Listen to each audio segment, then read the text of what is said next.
तैयार नहीं और मैं पावन बनाने को तैयार है। जा, मैं कैसे बनाऊं? अरे कड़िया कहता मैंने चोरी करी, भैया मैंने माखन खाए हो, पर वो समझदारी उसी की, वो समझ रही है तू नहीं माखन खाए हो। और वो क्या कह रहा है? वो सच बोल रहा है, मैया मोरी मैं नहीं माखन खाए हो। एक शब्द के ऊपर चल गए, शब्द के ऊपर बैकुंठ में गया, बोला जय विजय खंडे। यमराज बोला भैया ये जरा नरक का वासी आया। बोला महाराज जो तो यहाँ क्यों नहीं आए, इसे नरक में डालो ना। बोले नरक में तो डाल देता, पर धर्मराज की आज्ञा है इसको सारे लोग दिखाओ पहले। तो ये आखिरी बचा था कौन सा? बैकुंठ। ये कथा याद रहेगी कल? बता दोगे पक्का?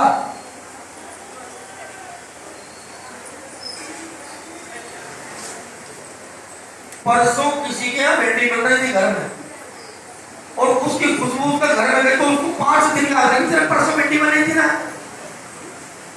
याद है ना? तो ये बात क्यों याद नहीं है? मतलब कर्जा लेना वो याद है, कर्जा जो देना है ना वो याद नहीं। और हम सब कौन है?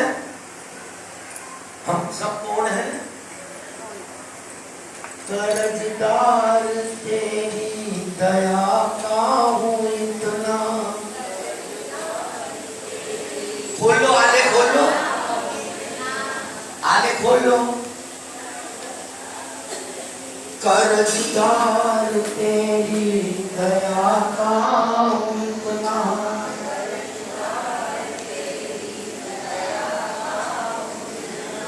आवाज क्यों नहीं आ रही है? थोड़ा सा झगड़ा करो, थोड़ा सा आपस में बोलो ना, बोलो ना थोड़ा सा।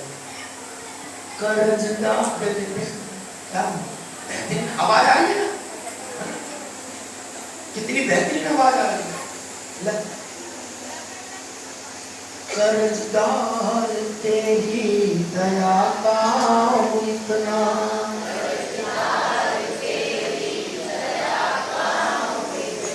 कर्जदार तेरी दया का इतना।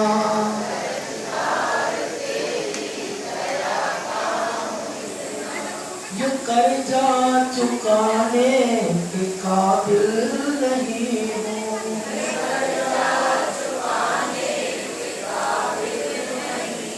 कौन सा कर्जा चुकाना है? बोले ये मानव तन मिल गया। आपका एक अंगूठे के एक चिमटो की सबसे छोटी उंगली है, और कोई व्यक्ति आकर के ये कहे कि मेरे से तू 10 लाख रुपया ले ले, एक नजूर दे, क्या दोगे? क्या करोड़ रुपया ले ले, एक आंख दे दोगे? अरे बोलो ना। मकान जायदाद और न्यू फ्रेंड्स कॉलोनी नई दिल्ली का पॉश एरिया है, VIP एरिया। बोले तू एक काम कर, अपनी एक है ना ये बीच जो जिससे चल रहे क्या बोलते हैं इसको, किडनी देते, मैं तेरे को ना मूलचंद हॉस्पिटल के पीछे की साइड में VIP एरिया है, वहां पर मेरा 500 गज का बंगला मैं तेरे को दूंगा। बोल देगा क्या? बोलो ना, दे देगा? नहीं देगा। यानी कि 5 लाख से 10 लाख से दूर होती है और अरबों खरबों तक चली जाती है बात, और खुद देने को तैयार नहीं। तो इसका मतलब तुम्हारे को जो ये मिला है क्या है? बोलो अनमोल है, और ये आज मिला है, कल मिले ना मिले इसकी कोई गारंटी नहीं। मिलेगा। प्रीति आज बन गया, एक तो अगले दिन में प्रीति नहीं बनेगी। बनेंगे तो भागवत जी में आया, अरे बेटा सुखदेव को, सुखदेव जी कह रहे ना भी कल कथा सुनाई थी, कल कथा सुनाई थी नहीं? बेटा आगे अगर बाप पीछे पीछे है, और उन्होंने क्या कहा कि बेटा घर चल लो, घर चल लो। तो सुखदेव जी ने क्या कहा? बोले कि जवाब बोलते वेद व्यास है, और जवाब कौन देता है? सुखदेव जी। जवाब कौन देता है? वृक्ष देते हैं, है ना, पेड़ जवाब देते हैं, बोले हे क्या बोलते हो, बेटा बेटा, अरे बेटा बेटा क्या करते हो, फोड़ के लगाओ, लगाओ, फोड़ के भोग लगाओ। प्रार्थना लगा देना, जिनका भी भोग एक बार लगा देना। अरे कौन किसका पिता, कौन किसका बाप, अरे पिताजी न जाने मैं तुम्हारा बाप कितनी बार बना, कितनी बार मैं तुम्हारा बाप बना, कितनी बार तुम मेरे बाप बने, कितनी बार मैं पत्नी बना, कितनी बार तुम पति बने। तो संसार का चक्र है, इसी चक्र में हम घूम रहे, इसी चक्र में हम। तो यहां कौन किसका, तो कथा चल रही थी केवल इसी चीज कि तुम अनमोल हो, किसी के कान में हीरा, किसी की नाक में हीरा। गोपियों ने कहा है कि किसी के कान में हीरा, किसी के नाक में हीरा, किसी के पांव में हीरा। अरे अब हमें उन हीरों से क्या मतलब जब हमारा कन्हैया नंद लाल है हीरा है।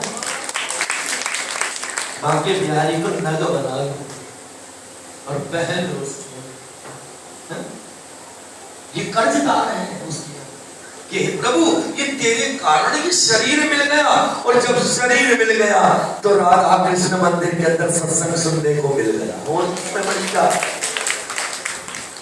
ये शरीर नहीं होता क्या सत्संग मिलता क्या।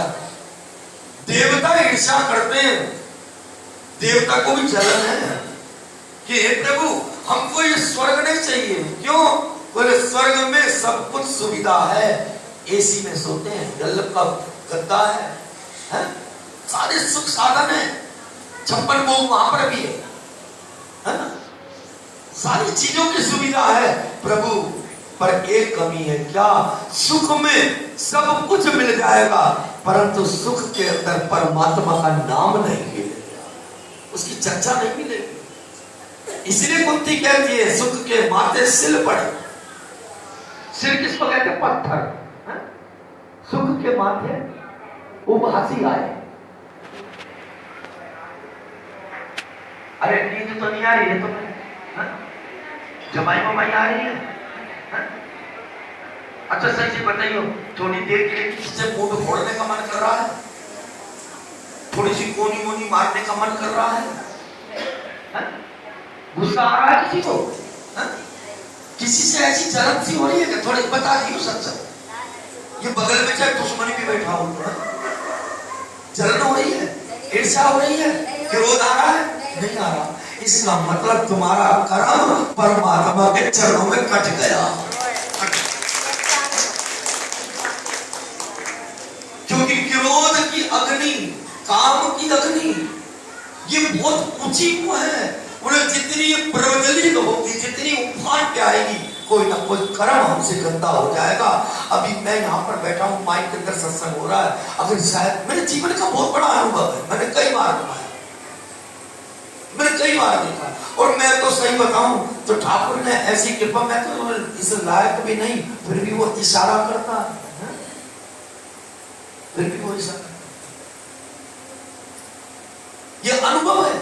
बोले कि मैं अगर घर गया 11-1 बजे तक गया सत्संग से, यहां से नहीं, यहां तो सत्संग का कोई आती नहीं है। साधने में जब मैं बैठता था मेरे को 2-2 बज जाते थे सत्संग से, मैं सही बता रहा हूं। पर भगवान उनका भला करे, वो अपनी गाड़ी में मुझे छोड़ने आते थे। 2-2 बजे तक आया, और एक दिन में जल्दी आ गया, 11 बजे का ट्रेन था। आया, गली में भीड़ भाड़, अरे क्या हुआ रे भाई, बोले एक गाड़ी का ब्रेक फेल हो गया और सब को लेके डूब मरा। सच्चाई बता रहा हूं भाई, झूठ नहीं बोल रहा हूं। कई चांस हुए, कई, और हमारे राम बाबू जी बैठे हो तो साक्षात प्रमाण है। कुल मिलाकर के मैं उस समय सत्संग में से आया हूं, और आकर के मैंने देखा वहां पर मेरा भी तो मन है ना, मेरे भी तो ममता है ना, मेरे बच्चे तो सही है ना, मेरी घरवाली तो सही है ना। पर भगवान ने मेहर करी, दोनों तीनों छज्जे के ऊपर खड़े, नीचे ताड़ी त्राही बज रही। और पकड़ के मेरे को दुनिया ने कहा, अरे पंडित जी, अरे पंडित जी तुम नहीं थे, बहुत बढ़िया। बोलो तुम्हारे साथ में होता है कि नहीं होता है? बोलो, कभी कभी ऐसा चांस होता है ना, कुछ तो अच्छा हुआ, तो बहुत लेट आया, क्या हुआ? बोले झगड़ा हो रहा था। बोले झगड़ा हो रहा था, हो सकता प्रीति बोल पड़ती है, सर बड़ा हो गई।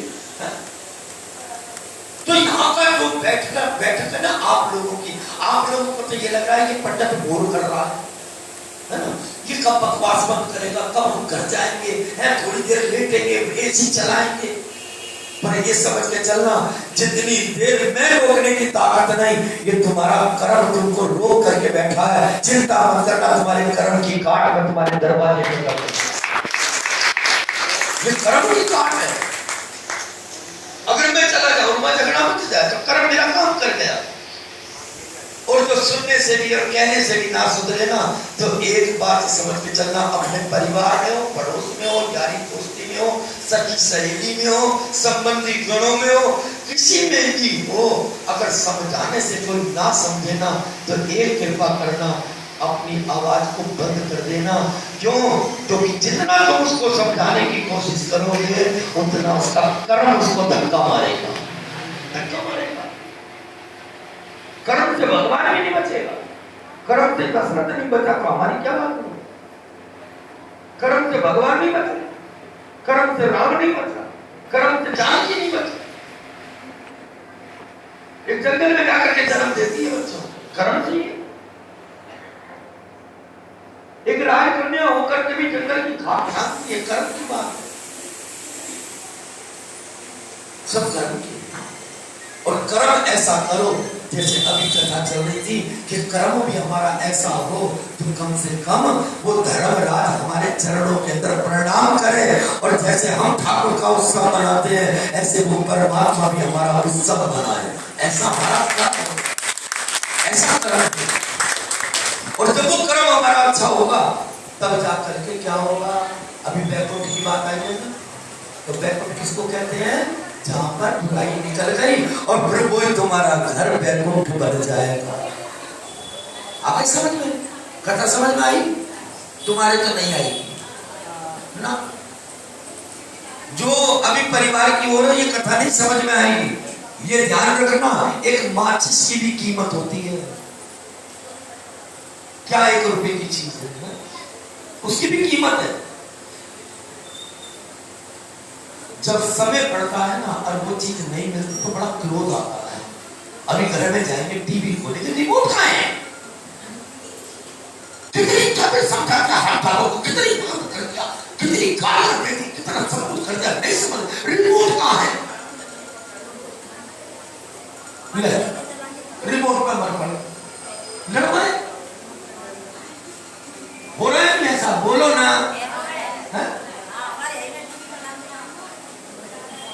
जितनी बात कहूं उतनी बोला करो। हमें भी मालूम है तुम बूढ़े हो रहे हो, समझदार हो, पर तुम्हारे से समझदार तुम्हारा बाप बैठा है।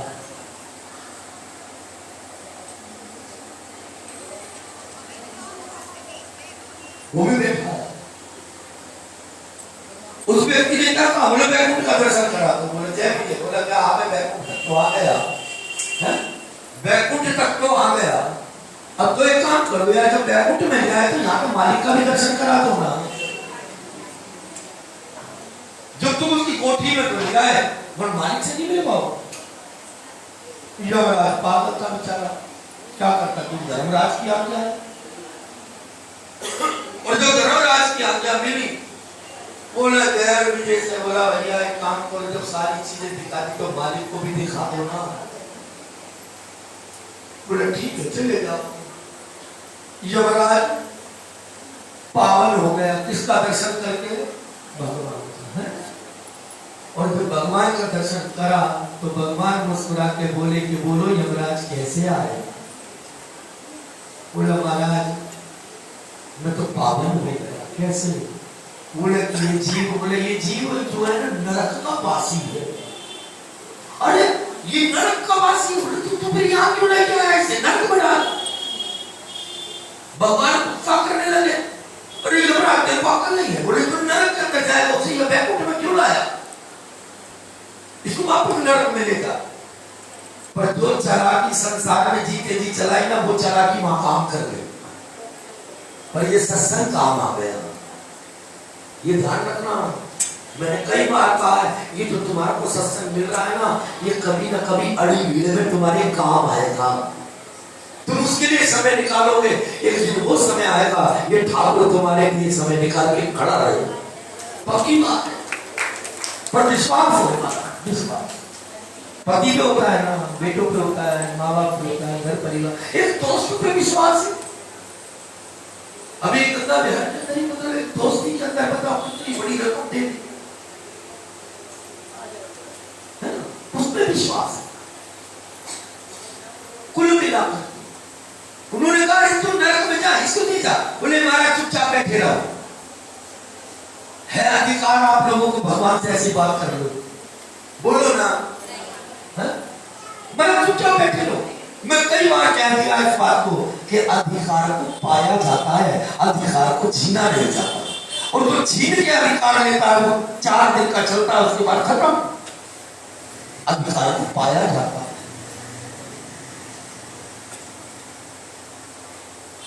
और वो कैसे पाया?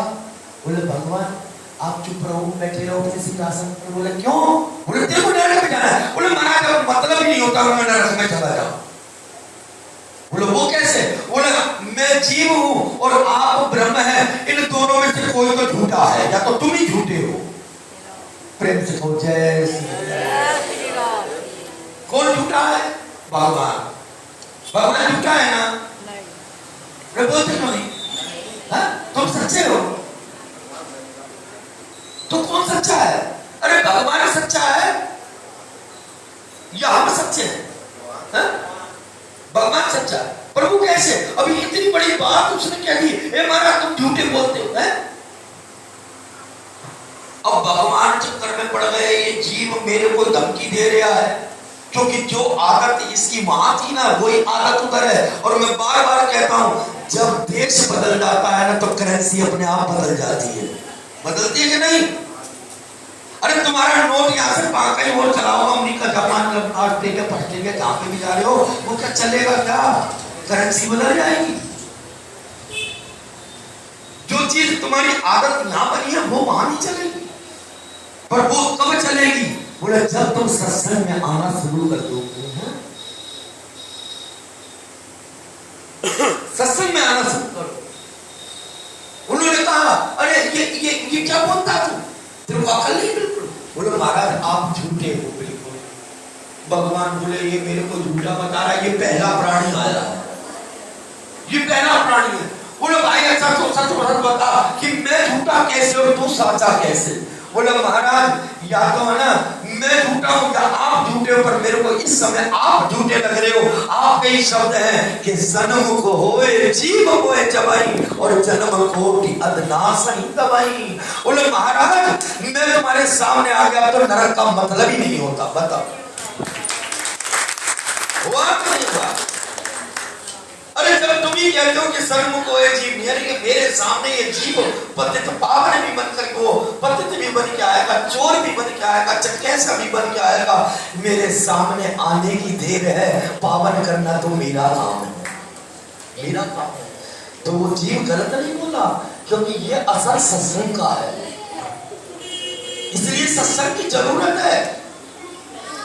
अरे आप भी तो कहते हो ना, बोले जो ये बात मेरे को सासू ने बोली है ना, जो सत्संग में से खड़ी होकर के चलने लगी है, जो बात मेरे को सासू ने बोली है, जो मेरे को मेरे परिवार ने बोली है, बोले नहीं थप्पड़ लात घूसे लड़ाई झगड़ा इनसे जवाब नहीं मिलेगा। अरे जवाब तो केवल वाणी से मिलेगा, वाणी से मिलेगा। तो आज जवाब मिल गया कि प्रभु या तो ये कहना छोड़ दो कि मेरे सामने आने वाला अपने आप पापों से रहित हो जाता है, रहित हो जाता है। इसलिए वहां पर अभी अयोध्या गए हो ना, अयोध्या का चक्कर ना भी गए हो तो जाकर खूब दीवे जलाने हैं। अयोध्या किसको कहते हैं? राम कहाँ रहता है? आखिरी शब्द है ना, उसके बाद में आप खड़े हो जाना, अपने अपने घर चले जाना है, यहाँ कोई रुकना नहीं है, अपने अपने घर चले जाना है ना। और वहां रोटी राटी बनाओ, खाओ, मौज लो, क्योंकि हमारे पास में हिसाब किताब है ना, अपने मौज लो। राम कहाँ रहता है? राम कहाँ रहता है? अयोध्या का अर्थ क्या होता है?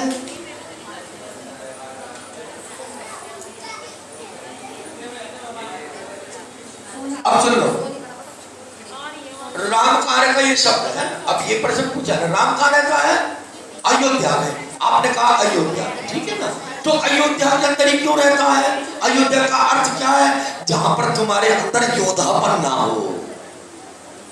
और मैं कई बार कहता हूं, घर में, परिवार में, मित्र में, संबंधियों में, कुटुंब में, कहीं पर भी जब तक तुम्हारी चले तो चलाना, और जब ना चले तो चलाना बंद कर देना। आ रही है समझ में?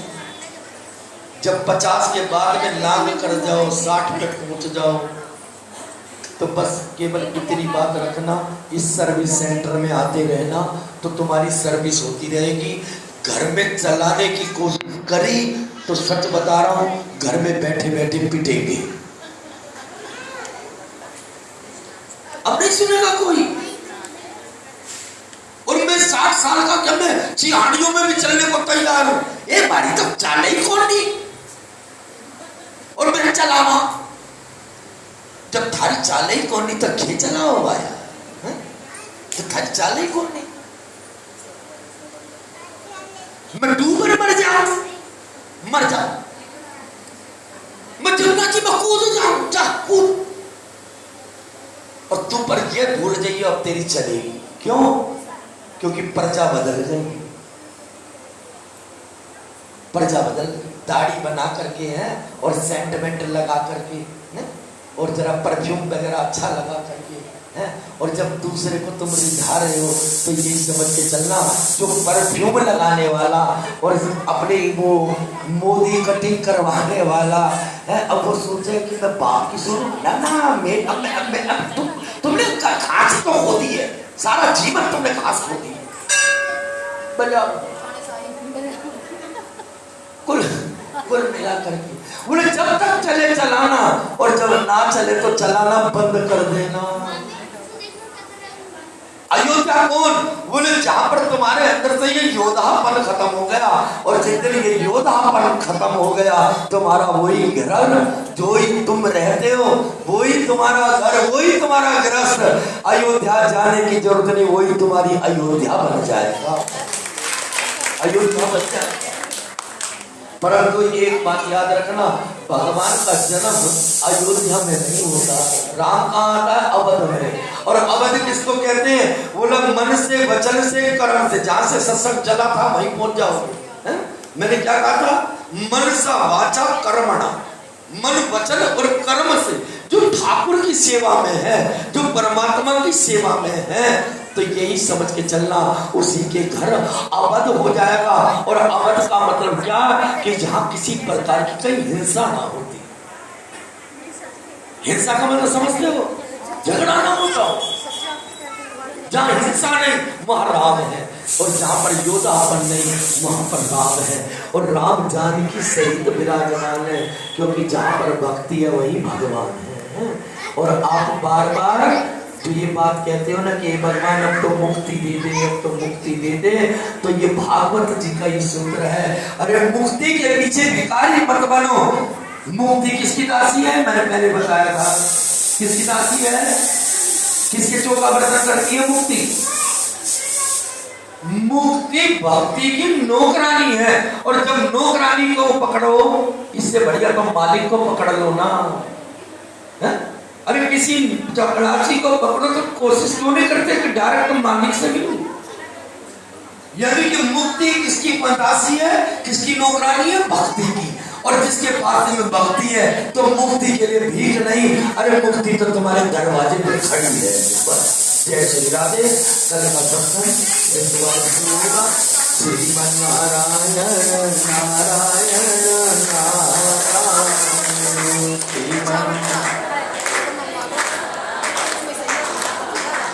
तुम्हारे में तो ताली का भी एक नहीं है, पानी का तो एक क्या होगा? स्कूल में पढ़ते थे, जब स्कूल में पढ़ते थे तो एक स्पेशल ताली थी, क्या बोलते थे? स्काउट ताली बोलते थे ना। स्काउट ताली, स्काउट ताली कैसे बनती थी? 1 2 3 1 2 1, स्काउट ताली है ना। बस अब ऐसे सुर पकड़ना है, और जो स्काउट जब वो गड़बड़ करता ना उसके खड़ा हो जाता धूप में, राम लगा पूरे ग्राउंड का। कर्जदार तेरी दया का इतना,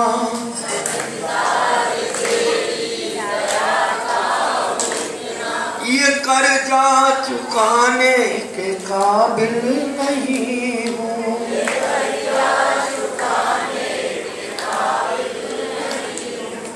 नारायण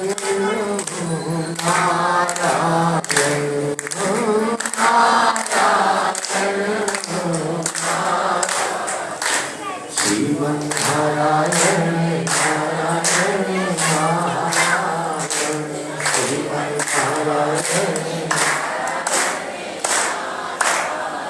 देखो ये जो मैं ताली बजवा रहा हूँ, जो मैं कीर्तन करवा रहा हूँ, बुलवा बुलवा कह रहे बोल लो बोल लो बोल लो बोल लो है।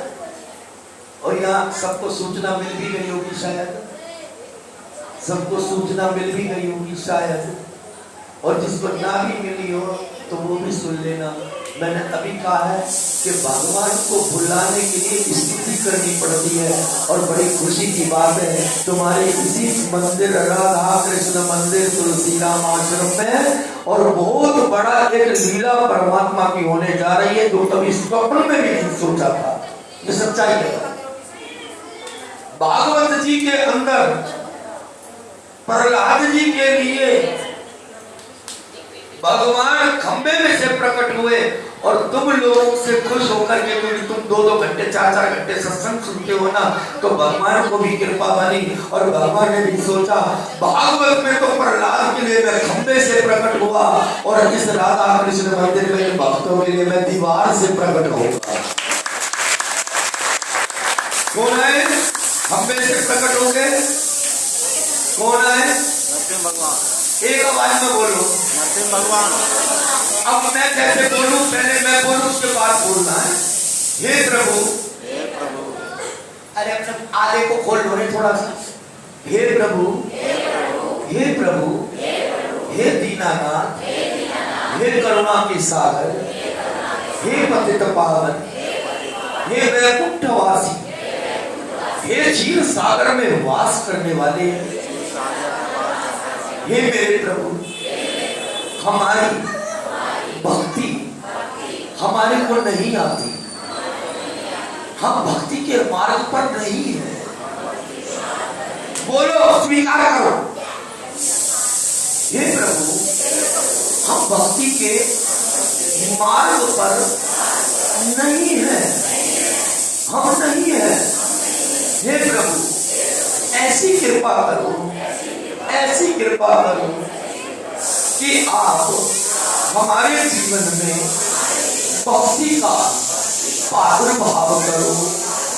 भगवान कहते हैं कि कोई भी व्यक्ति जीव दौलत मांगे दौलत दो, औलाद मांगे औलाद दो, मकान मांगे मकान दो, दुकान मांगे दुकान दो, व्यापार मांगे व्यापार दो, सब कुछ दूं, और कोई व्यक्ति आकर के ये कहे कि हे मेरे ठाकुर मुझको भक्ति दे, तो भगवान कहते हैं जरा एक हफ्ता सोचने का मौका दे। भक्ति आसानी से नहीं मिलती है ना।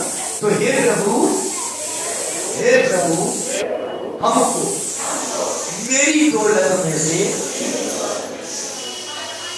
मेरी दौलत में से, मेरे बैंक अकाउंट में से थोड़ा सा पैसा कम कर दे। अरे बोलते क्यों नहीं हो?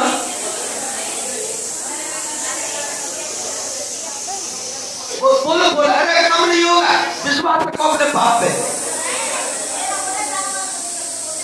हे प्रभु, हमारे बैंक अकाउंट में से, हमारे परिवार में से एक मकान भले ही कम हो जाए।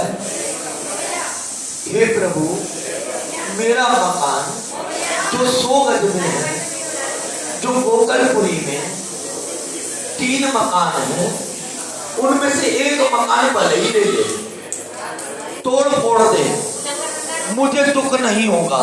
बोलो। परंतु हे मेरे परमात्मा, मेरी भक्ति में कमी मत कर देना। मेरी भक्ति में कमी मत कर देना। अब आप ज्यादा बोर हो जाओगे। हे गोपियों, तुम अपने अपने घर से जाती क्यों नहीं हो? अरे इन्हें चाय न पिलाई, भोग लगा दिया, उठा लो। अच्छा सही बताओ, सही और मैं तो आखिरी में एक लगे देता हूँ, अच्छा लगे तो घर ले जाइए और बेकार लगे तो छोड़ जाइए कि तेरे खत्ता का तेरे कोई मुबारक। कुल मिला करके आप लोगों को अच्छा लगा? अरे लगा के नहीं लगा कितना अच्छा लगा। जाओ तो अपने अपने घर से थोड़ा थोड़ा आटा लाओ। अरे जब वो बंदर ने सारा करने तो क्या बोलेगा? अपने अपने घर जाओ और एक एक कटोरी आटा लाओ। जय श्री राधे, जय जय श्री राम, जय जय श्री राम, जय जय श्री राम। भैया बुरा मत मानियो, थोड़ा सा सत्संग का अब भूत निकल गया। अब तुम मेरे में वो चीज तो कहीं अब भले ही कैसे भी हो, ठीक है। जय श्री राम।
शादी कर लेते हैं।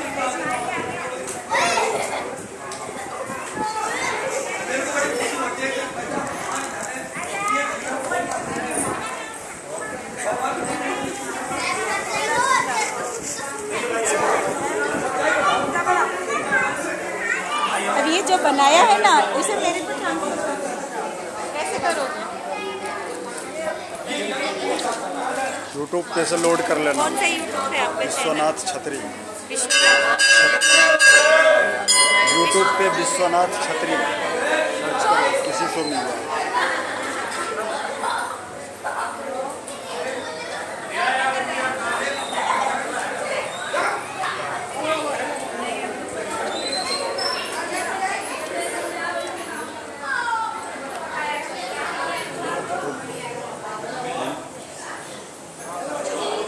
क्या बताया आपने? कौन सा? विश्वनाथ छतरी। विश्वनाथ। गुरुदेव जी आपसे कुछ जानने की कोशिश कर रहे हैं हम। आप दर्शकों को ये बताने की कोशिश करें थोड़ी तेज बोलना, मंदिर के आवाज़ के सराउंडिंग में आवाज़ थोड़ी दब जाएगी। ये कथा जो आप भागवत कथा जब चालू किए हैं तो कितने तारीख से चालू हुआ है? तारीख 27 मई से चालू है। जी, 27 मई। और ये कितने बजे से चालू होता है और करा जाता है? ये कथा 3 बजे से दोपहर 3 बजे से चालू होता है और शाम को 7 बजे तक समापन इसका होता है। और इस कथा को जब चालू रहता है तो इस कथा को बीच में रोका जा सकता है? अगर कुछ विशेष परिस्थिति ना बनी हो तो रोका जा सकता है। विशेष कोई दैविक व्यवधान आ जाए तो कथा को आरती कर कर विश्राम दिया जा सकता है। कोई दैविक व्यवधान ना आए तो विश्राम दिया जा सकता है कथा। और कोई विशेष कुछ कहना चाहेंगे इसके बारे में तो आप बता सकते हैं। ये भक्ति को जगाने वाला है, भक्ति को प्रमोदित करने वाला ये ग्रंथ है श्रीमद् भागवत महापुराण। इसको सुनने से, इसका श्रवण करने से समस्त तापों से मुक्ति मिल जाती है। जीवन के अंदर 3 ही ताप हैं, दैविक, दैहिक, भौतिक। दैविक भौतिक तापा और राम राज नहीं कहूँ व्यापा। देखो भैया, इस संसार के अंदर इन्हीं 3 तापों से आदमी ग्रस्त है। दैवीय शक्ति, जैसे अभी कुछ दिन में कोरोना आया था, दैवीय शक्ति के कारण लोग विचलित हुए, कई मारे गए। ये है दैविक। और एक है दैहिक, अनेक प्रकार की बीमारियाँ शरीर में बस जाती हैं, टीबी, कैंसर, थायराइड, शुगर।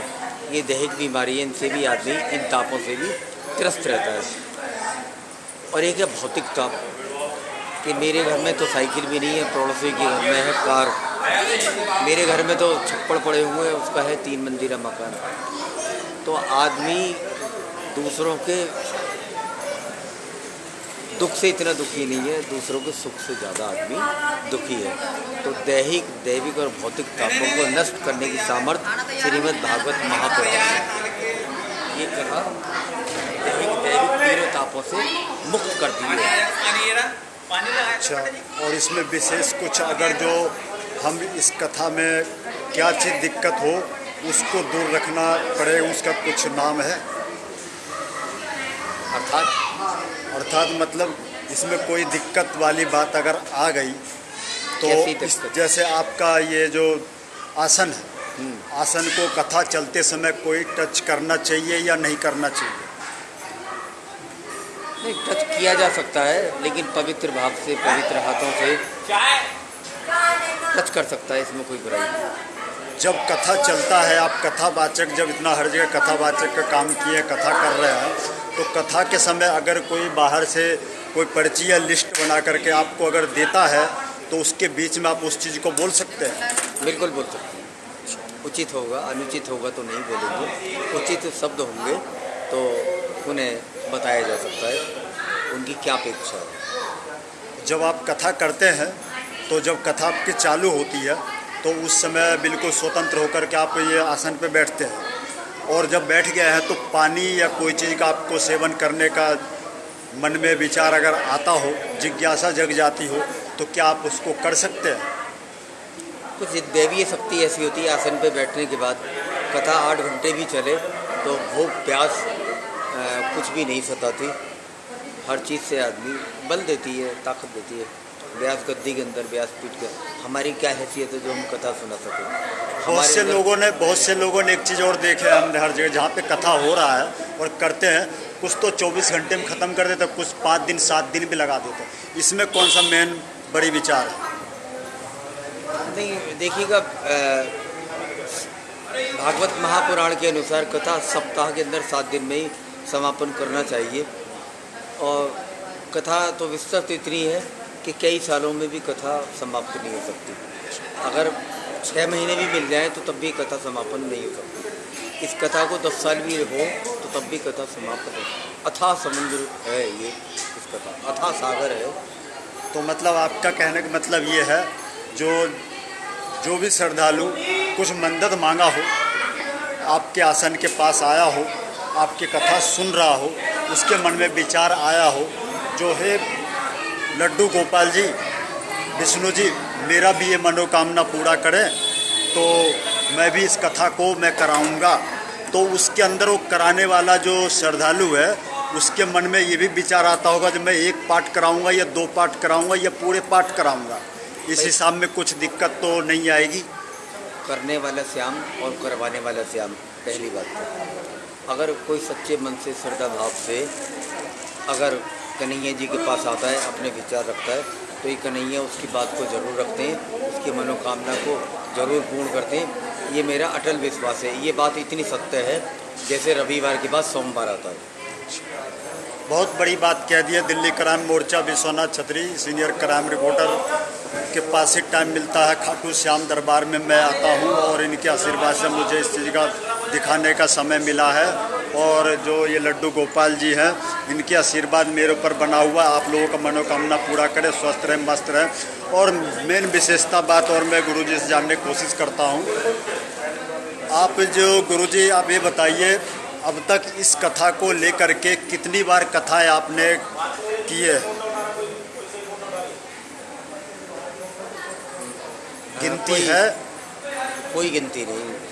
कोई गिनती नहीं है। मतलब माता सरस्वती का कृपा बनी हुई है, हर वक्त उनके कृपा बनी हुई है।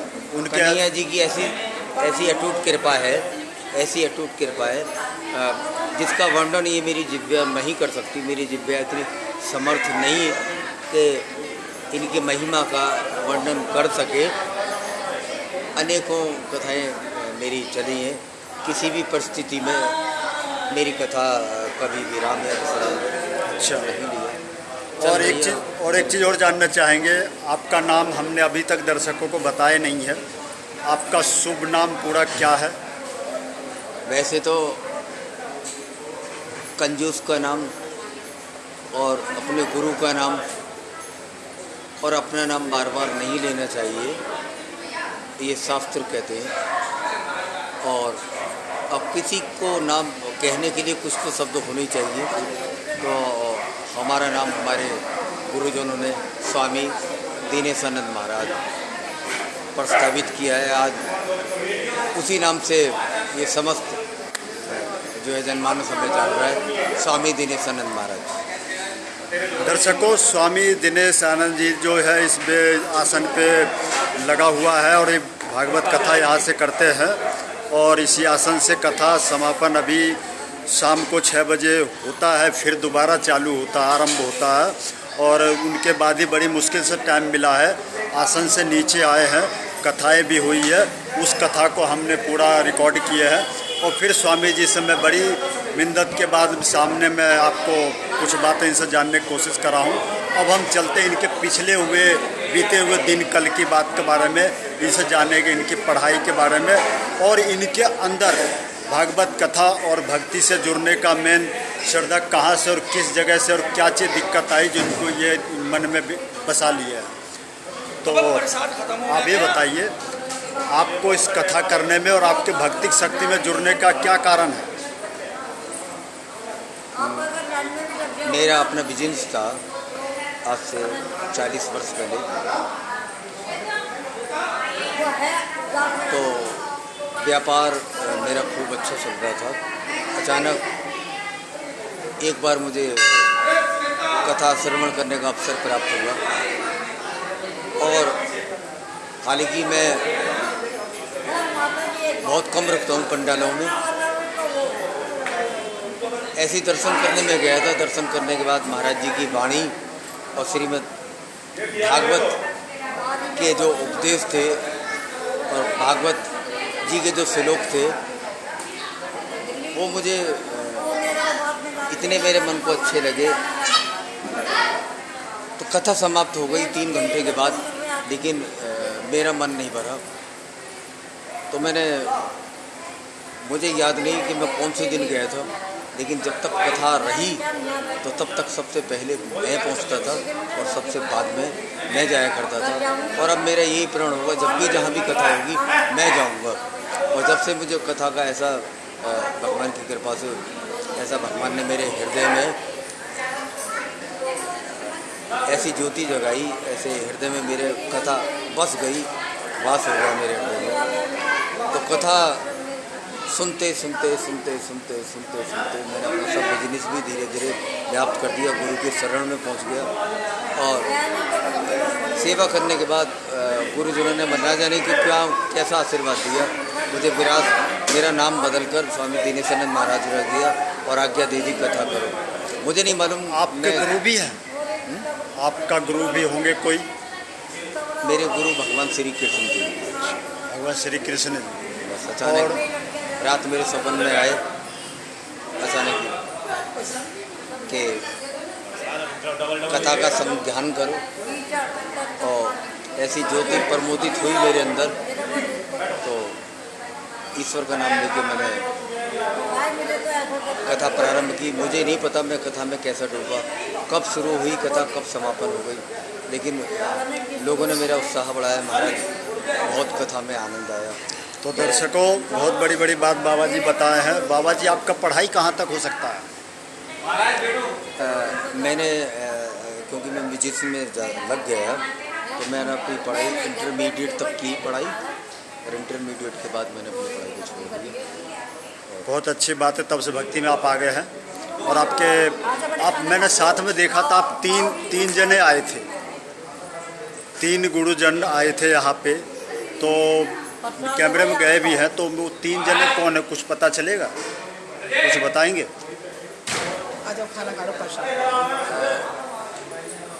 आप जरा